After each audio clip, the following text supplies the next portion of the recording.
العلماء، علماء و عوام میں حائل خلیج دور کرنے کی ایک منفرد کاوش۔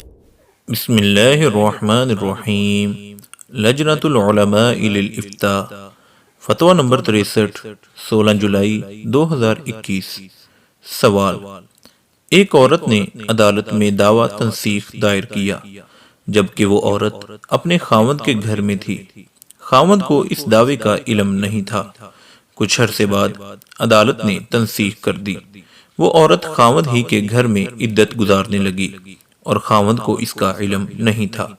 جب عدت مکمل ہو گئی تو وہ عورت آگے نکاح کرنا چاہتی ہے جبکہ ان سب باتوں کا خاوند کو علم نہیں ہے۔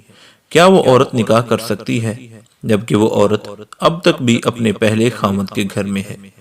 جواب: الحمدللہ وحدہ والصلاة والسلام علی من لا نبی بعدہ۔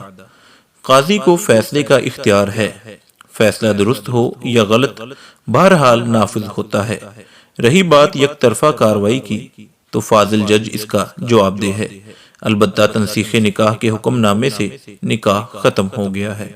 وآخر دعوانا ان الحمدللہ رب العالمین۔ مفتیان کرام، فضیلت الشیخ ابو محمد عبدالستار حماد حافظہ اللہ، فضیلت الشیخ عبدالحلیم بلال حافظہ اللہ، فضیلت الشیخ جاوید اقبال سیالکوٹی حافظہ اللہ، فضیلت الشیخ سعید مجتبیٰ سعیدی حافظہ اللہ، فضیلت الشیخ ابو عدنان محمد منیر قمر حافظہ اللہ، فضیلت الشیخ عبدالرؤوف بن عبدالحنان حافظہ اللہ۔ العلماء، علماء و عوام میں حائل خلیج دور کرنے کی ایک منفرد کاوش۔